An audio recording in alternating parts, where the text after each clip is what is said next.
What can go wrong? Hello. That would be your cue. That would. We never start with hello. Where's all the? I know, but it's it's taken me 2 minutes to start this podcast recording. It's just hello. Hello. How are you? Doing well. Doing fine. It's been weeks. Yeah. I'm sorry. No, I'm sorry. It's both of our fault. We're both as just terrible as each other. How are you? Too hot. Yeah. Generally. Preach. Yeah. Oh my goodness, it's so hot here in the UK, and it just doesn't stop. It just Yeah. Apparently, never it's like stops. this for the rest of the month, and then like the rest of next month. And the rest of next month, apparently. Ugh, Ugh, ugh. let's hope not. Our poor grass. Uh, Yeah. Ladies and gentlemen, thank you for keeping up with us if you have followed us for the last couple of weeks, because we've kind of done some weird stuff. We did the very much throwaway episode about gaming in the heat, which it was kind of done on the spot. And then last week we did the video essay, which we appreciate if you stuck about for and listened to. A couple of people subscribed off the back of that, so if you're listening this week, cheers. We hope that you stick about and enjoy it. And yeah, let's do as we do with the show every week. My name's Cameron, his name is Lewis, and he has an indie game for us. So I'm quite late on this indie game, to be honest with you. It's something I was told to play a long time ago, and I just didn't listen to my friend who told me to play it. So I finally got around to getting Darkest Dungeon, or Dankest Dungeon as the memers like to call it. And there's our retweet gone. And it came out in 2016, and it's a game that if you kind of played, Dark Souls and thought everything's a bit too happy, everything's too joyous, you want something that's even more depressing, then Darkest Dungeon is the game for you. It's a gothic kind of turn-based dungeon crawler kind of game with permadeath and lovely, role-play elements to it. The thing that really makes it stand out is it has this kind of madness system where your characters get more and more stressed as they explore. And as they get stressed, they unlock, if you like, or they get like a roll that says whether they become mad or whether they in response to the stress, or whether they kind of overcome it. But when they become mad to it, they can gain abilities like, stealing from other people in the party or killing the friends. It's it's a game that the odds are very much against you. Even like something like Dark Souls is a lot fairer than this game. This game is like, you have a dice roll, and if you get like, under 5 or something, you die. And it's like the whole game is just like that. It's every like chance to pin you down it happens. But it's really kind of exciting, I guess, to play a game and win when it's that stacked against you. And yeah, I'm really enjoying it. It's not a game you can play for too long, because it is a game where like ultimately you don't always finish the adventure with success. It's part of the game is that there will be times when you can't succeed. And that's kind of like part of the fun of it, or part of the adventure of it. But yeah, it's going well so far. I think like at some point soon, and maybe I'll change my mind about this game in terms of how much I like it, but we'll see. It sounds just lovely. Oh, it really is. It really is. It's full of like its style's really interesting, and it's full of kind of Cthulhu-esque, Lovecrafty monsters and different kind of monsters, and it's got loads of DLCs that add like other stuff, other interesting styles like vampires and things like that. But it's definitely not a game for someone who wants to be happy.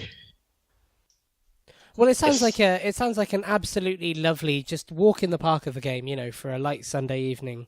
Perhaps you've got the family round, meeting the in-laws for the first time, small child just been born. Show them Darkest Dungeon. That can only lead to the very best kind of first response. Yeah, for sure. For sure. It's a weird way to try and get a developer to support you, but why not?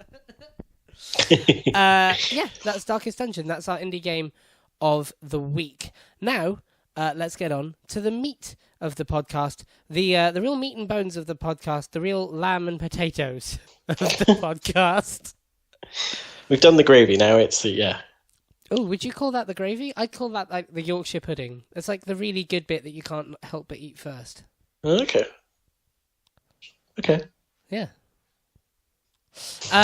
Speaking of which, that's a weird way to start. First piece of news is that Halo Infinite will not have a battle royale mode. The devs this week said it in quite a nice way. They said the only BR that we're interested in is battle rifles. Now, some people think this is a good thing. Some people think that this is Microsoft going, we're not diving into trends. We're not doing this, that, the other. I have a slightly more skeptical position on it. Is it similar to my position? We have Is your position that that's because this game is not coming out anytime soon and Battle Royale will be dead by the time it does?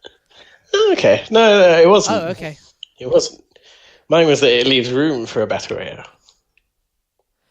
Where do you think the room would be? No, as in like it leaves room for a Halo battle royale. If that makes sense. Yeah. Oh, right. So it leaves room for a separate thing. Yeah. But built on the same engine, I guess it would be. Yeah, that makes sense. I guess I could see that happening. I don't know. I don't know. I see Microsoft doing more and more stuff with player unknowns.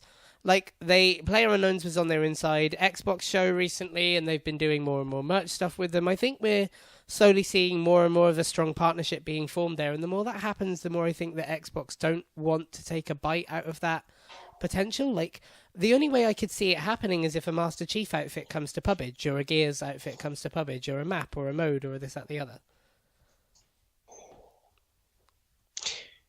Interesting. I don't know. I think. I mean, it's kind of related to later, but I think like the way I see Microsoft is that I think that once Pubbage stops being as good, they won't like keep it going, I guess. But then again, things are changing. I could see them either when Pubbage, when either Pubbage dies or Fortnite has like engulfed all the rest of gaming. I could see them either buying Bluehole and sending them off to do something different, because they've probably put a lot of money into Bluehole at this point. And I feel like they're probably putting a lot of money in keeping them off PlayStation, because I would have expected that we heard it by now. It's been 6 months, it's been enough time that if the game were coming out this holiday, I would have expected to hear an announcement. Maybe it happens closer to the time. Maybe I'm totally wrong, but I don't feel like my instinct and my gut tells me that Pubbage is not making the jump to Sony anytime soon. So I wonder if that's because Microsoft are kind of promising more than just platform and money. Brendan Green seems to be sort of quite happy with the support he's received from Microsoft, and I wonder if that means something more than just publishing support. Because Bluehole are a very small company. I think. Okay, right. So I agree with you on some extent, but I think the thing is that I don't think Bluehole are a company worth purchasing. And I think, yeah. So the problem is that like they don't have any sort of talent remotely at all. Oh, I don't know. I disagree with you there. Yeah? Yeah, I would. I think that your basis for their not having talent comes from them, because Pubbage is basically an asset flip. It's a well-made, well-mechanicked asset flip, right? Like, it's not custom in any way. It doesn't have an art style like Fortnite. It's not been built from the ground up. But it is also built by a tiny team in the middle of the country that has very little video game dev in it. And I think that 6 months to move a game that struggled on PC to the Xbox, to the base level Xbox One, and keep supporting it and the stuff they've done with esports, I don't think the talent there is necessarily traditional game dev, but they're not going to struggle to get game dev in it. I do think they have some kind of infrastructure there that Microsoft likes. Yeah, I can understand that. I still think I think it's a matter of like, if I was Xbox's, if I was Microsoft's purchasing department, I wouldn't be looking at them and going like, oh, they're going to be able to make PUBG 2 a really good game, or they're going to be able to make something that will compete with Fortnite, next year, or whatever. I don't think that they would be able to, and I don't think they'll be able to make something, say, above what they've done. But I think, like, they're not. Microsoft plays things very safe generally, and I think they're not like a safe thing yet, if you like. Yeah, I can see what you mean. Okay. Number 2 on the news this week is that microtransactions have been removed entirely from Middle-earth Shadow of Mordor. So if you haven't picked up this game, now is probably the best time to pick it up, as you won't be squeezed for more money after the fact. Middle-earth Shadow of War released to fairly good acclaim, although it was pretty hammered by the fact that it had microtransactions abundantly throughout it, and some of them really affected the goodwill that the game was trying to go for when it launched with the kind of thing it did with its development team and somebody who passed away in it. So it is nice to see these removed, though, I don't know, Lewis, how do you feel about this? So I mean, I have Shadow of War, and I think it's worth saying that it's a game I think hampered by its microtransactions. It So kind do of, you think this now makes it better? I'll get to it. It's kind of built around them. You know, it's a good example of when people kind of complain about open world games being like very repetitive. It's one of those games, but it exists like not exists, but it tries to push microtransactions whenever it can. And I think apparently the later game, which I haven't got to, but the very late game, kind of requires a lot of grinding or paying for things. So I think that removing the microtransactions, depending on how they're doing it, obviously that changes things a little bit. If it's like, oh, you can get everything for free, or you get everything with in-game currency, but cheaper, that could be a different story. But in general, I think that like the game's so built around them that removing them on its own doesn't actually fix anything. Okay. The problem I've always had with this kind of move is it confirms that there's no need for them in the first place. I'm glad that anyone who picks the game up now or replays the game or decides to get into it won't be hampered by them existing. But it just kind of confirms that the people who were pissed off about them in the first 6 months had grounds to be. Because clearly they've stopped making enough money that they don't need to be there. So if that's the case, either take the game offline or be more upfront in the first place about... And I suppose they were very upfront about them being optional, but be more upfront about how optional they are. Do you know what I mean? Yeah. I think in terms of this game, that was somewhere where an error was made. I think they were optional, but it helped. You know, it's that kind of thing. I think it was a game that I think, okay, right. So the thing, I guess, the way of putting what I was saying earlier is it's a game that, okay, actually, it wasn't ruined by its microtransactions. It wasn't ruined by having them, but because the game was built around it, that kind of ruined the game, if that makes sense. As in, you could have a better game with microtransactions, but it's because the way this game was built with them in mind that it wasn't as good as it could have been. Yeah, I get what you mean there. Like, if the game was not built to house them in any way and they were pegged on, they would feel like the worst parts of a good game. Yeah. Yeah, I see what you mean.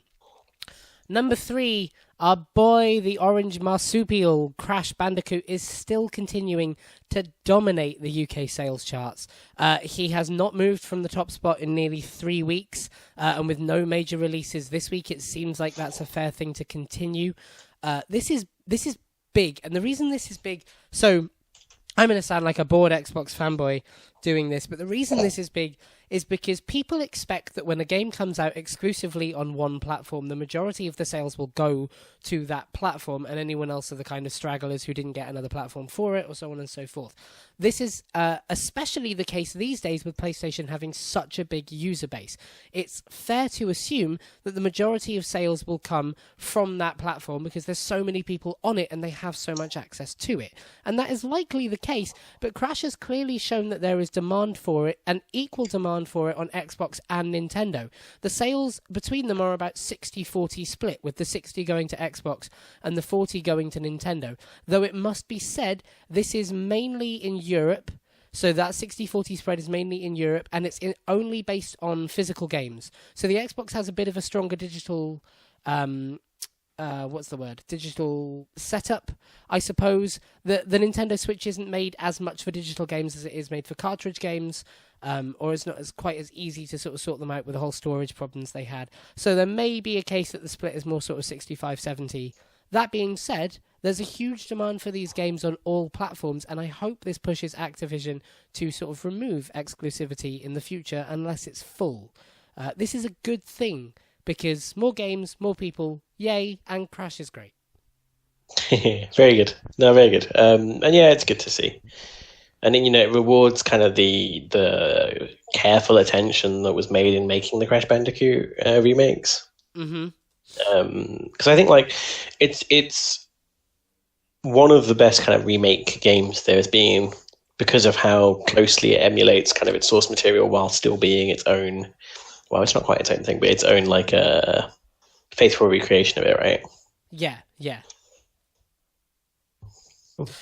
Next up on the news, number 4, Microsoft has teased that they are bringing new hardware to Gamescom. Now. Xbox 2. Damn you. Before you go out and put bets and predictions on the Xbox Hank Scorpio or whatever the next one will be called. Is it Sandra Samantha? What was it? It's an Xbox S. Scarlet, that's it. Oh, yeah, Scarlet's the code name for the next gen. But that's not what we're talking about. Scarlett The Johansson. likelihood... Scarlett Joe Xbox. Yeah. The likelihood is that this is just bundles. They've kind of said as much, that this is just bundles, although there's also a pretty good chance this is the next version of the Elite controller, which got leaked a sort of a month and a half, couple of months before E3, and frankly we were surprised not to see at E3. So don't go out and expect the next Xbox. They're obviously not going to do that at Gamescom. Also, don't be expecting the next Xbox One X. Maybe expect a skin or a different color, but I think the Elite controller and some bundles are probably the way to go here. Yeah, I could see that. I could see it being a skin, but like some sort of like celebration console like the PS4 had. But yeah, I think you're right to suggest that it's probably the controller. I just can't imagine what it would be a skin for. Like, if it's a skin, it will probably be for this year, right? Like, they're not going to announce because they're going to announce the next Xbox next year. They're not announcing skins that aren't coming out. So it's a Forza Horizon skin?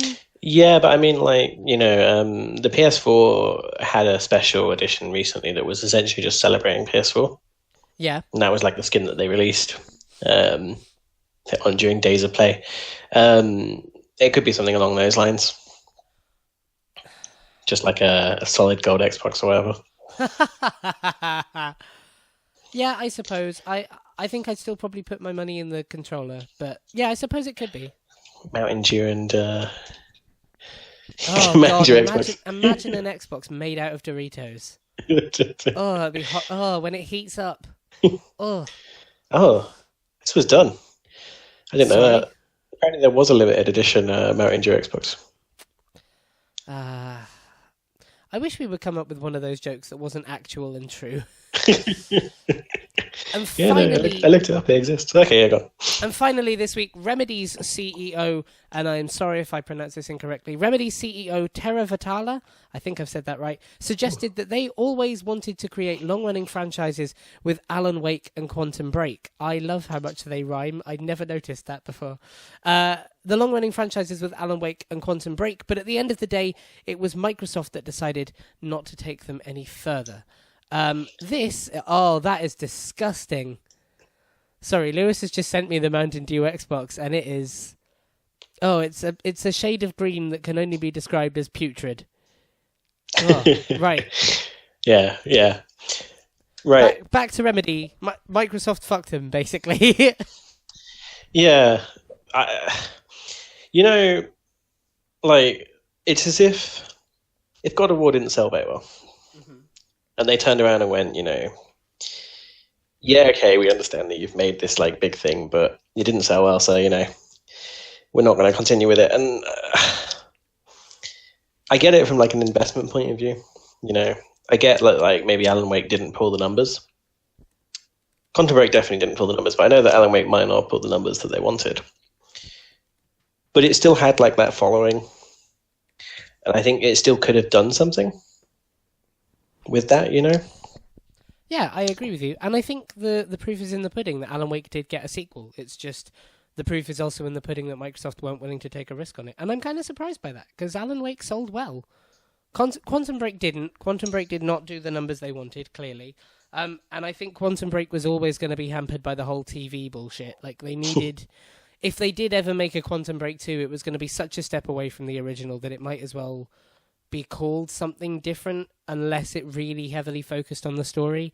But Alan Wake did. Alan Wake sold well, and it's a well-respected IP, and I don't understand why they haven't contracted them to make it. Because they've worked with Remedy like a second IP. They've worked with them like a second party studio for years.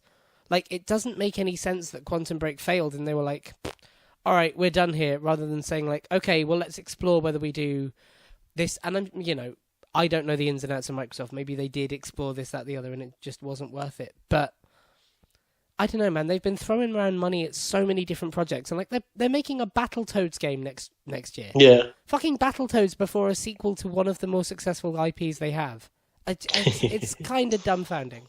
Yeah, I think it's an interesting thing with Quantum Break as well, because I think Microsoft, plays things very safe generally.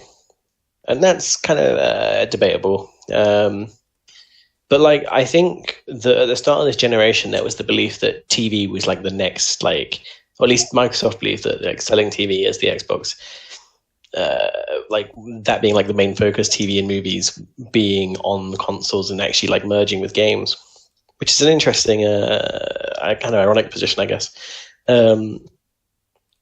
So I think that they thought that Quantum Break was fairly safe. Which is just kind of interesting. But then, like, I do think it hampered it, and I think that I don't know if Remedy was. You get the feeling that someone told them to make Quantum Break the way it was, especially coming off the back of Alan Wake. It's not like something that's kind of obvious, I guess. Kind of like it doesn't feel like that's where they would have gone, I guess, is the way to put it.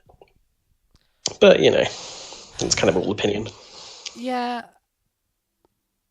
I don't know. Remedy, I think, are a very promising studio. Ooh, I think sure. Quantum Break showed a lot of promise that was hampered by Microsoft's side of the technology. And Control looks really good from the trailer we've seen. It looks really interesting. It looks different. It was one of the things that really stuck out in Sony's press conference. I've got to imagine that somewhere Phil Spencer saw the trailer and was like, oh, crap. But also, how much did he know about that before they turned them down? I don't know. It's one of those ins and outs of business that we won't know about until years after the fact. Control kind of looks like something that, like, it's. I get the impression that Quantum Break was obviously pushed out as a launch title, and I think like Control looks like the aim of it is to be like, okay, well, now we've perfected Quantum Break's engine, we can make really good combat. Whereas Quantum Break did not have really good combat because it was kind of maybe it wasn't as ready as it could have been. But anyway, look, I guess like for me on this, I think the way I see it is that Sony has so many studios that produced like crap for years. Well, not crap, but like stuff that was just about good enough. Maybe it never really did as good as it could have done. Something like Killzone is a great example. Mm-hmm. Something that just like, not classic, not like games that they remembered too much, but games that were like, okay, and then, you keep them on for a long time and they make Horizon Zero Dawn and it's a big success, So like Remedy are one of the people that I think should have been like that. And if anything, I guess if they had made good games as well, it surprises me, I guess, that there's someone who would be let go in the first place. Because even if they made games that didn't sell enough, we're still in this position where Xbox need good, interesting IPs. They need kind of something to combat, I guess, Sony's kind of Uncharted series and Naughty Dog and a lot of the others. And Remedy, Alan Wake would be a great example of something that could be continued much more, to be honest with you. I think there's a lot of potential in Alan Wake to just be like a very long series. Or at least like, something you could expand upon.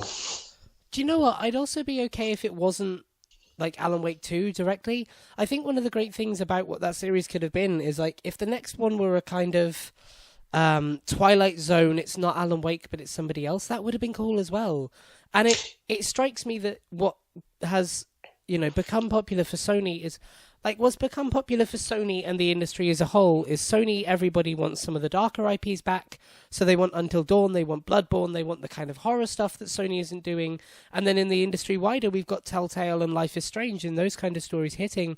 Alan Wake was a perfect mix of the two, and this would be a great time to do another one, and it's just not going to happen. Yeah, it does really upset me because Alan Wake was a series I really liked. Was a game I really liked. And yeah, I mean, like, you're right in the sense that, like, there's a lot more story, a lot more interesting things that could be done while still kind of being in that same world, or at least in that same kind of mindscape, of kind of something that's kind of Twilight Zone-y. In this one, we've got in Alan Wake, we've got a writer who can, like, manifest things. We could have other characters that have interesting stories going on. Like, it's really something that, like, has the potential to be something like Silent Hill. It's something that has that kind of, maybe not as, like, scary, but as kind of psychological. Yeah, absolutely. And so it's sad for me to hear that it's kind of not going to happen as well. Obviously, we've known this for a while, but the thing is, I'm quite worried about somebody else picking up the IP. Yeah. I'm quite worried because it seems like the kind of thing that Sony would do, and I if they do it, props to them for making the business move. That's what keeps them going. But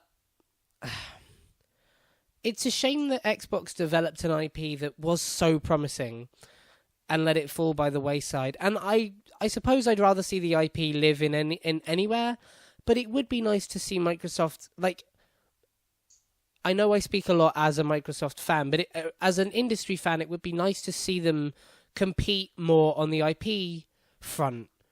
And this would have been a good way to do it. Yeah, for sure. I mean, I think Quantum Break, not so much.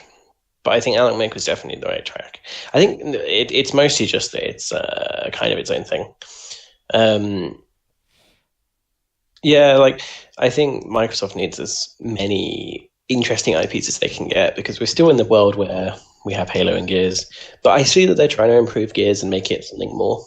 I think, like, that's the impression we got from the trailers. Yeah. So definitely. I think they're going in the right direction, but they do need something else. Like, we've been riding on this for, like, generations now. Yeah.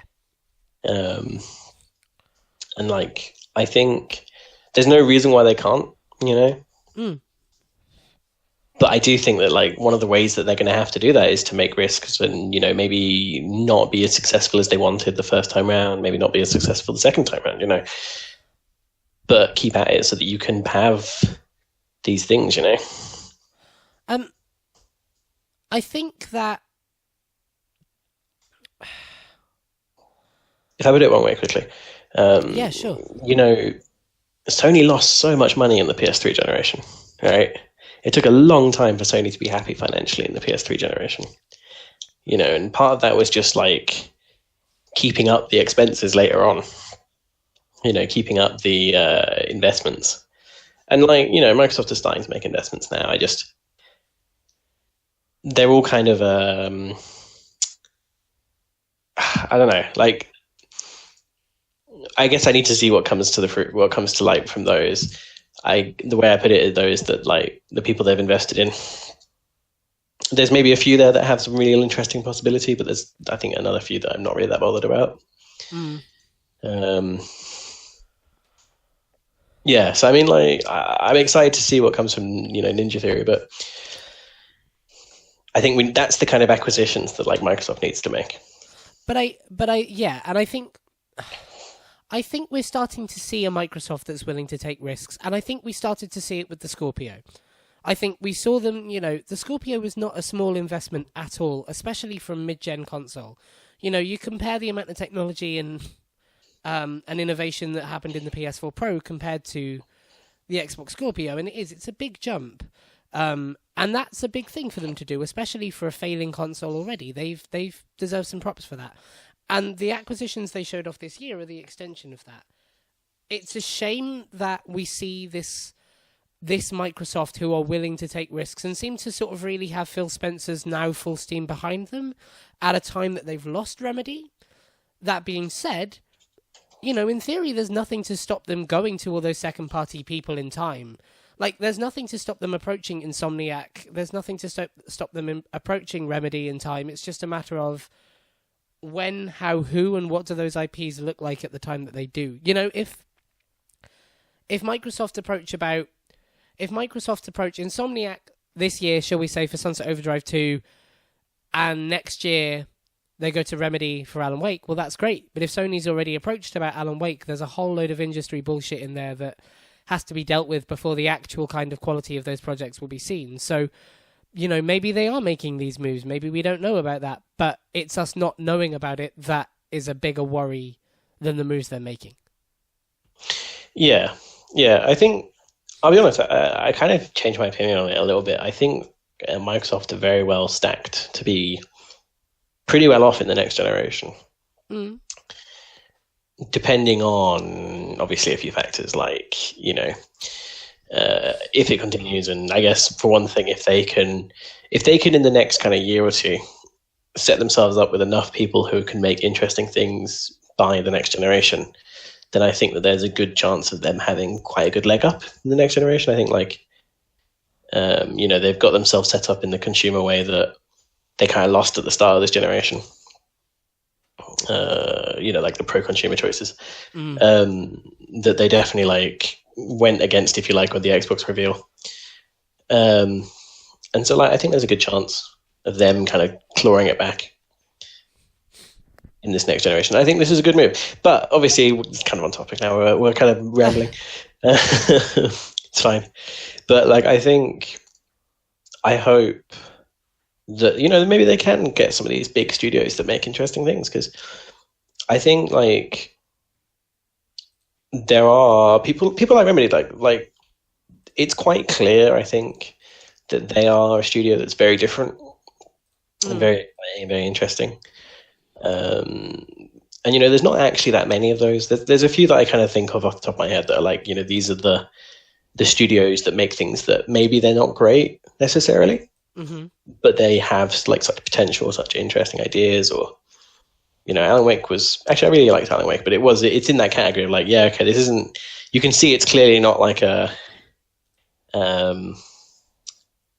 the biggest seller, but it's still this game that has such interesting concepts that I'm gonna buy a console, or if it was made as a new game now, if you like. Yeah, I agree with you, and I actually think, ironically, that last generation was full of those kind of games because of how stretched we got at the end. Like, mine is Remember Me. That's that. I'm so sad that game didn't go anywhere and that nothing more came of it. I agree with you. That game is. I don't like its combat, to be honest with you, but I think everything else they did in that game.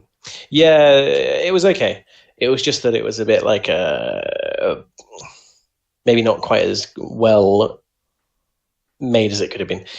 But I think that everything else in that game I really loved. Ooh, we need to have a discussion of this at some point then, because I disagree with you, I'm afraid. But anyway, that's for another day. Been a weird week. Been a bit of a quiet week in gaming. After E3 is always kind of oddly quiet. And I suppose we still are just about after E3 at this point. That being said, it's been a good week for this podcast because we got Lewis back and we had a lovely episode. Thank you very much for joining us if you did. And if you did and enjoyed it, please feel free to continue joining us in the future. You can do that by subscribing to this show, whether you are on YouTube and or iTunes. We publish at 6:30 p.m. on a Monday every week, and much earlier that day, so that you can catch it on your way to work on iTunes. We've also got Facebook pages, Twitter pages, iTunes pages. We might have a Twitch one day. We don't have a Snapchat, but if we did, they would be, because they are all at Games Upcast. Thanks very much for joining us. We'll see you next week.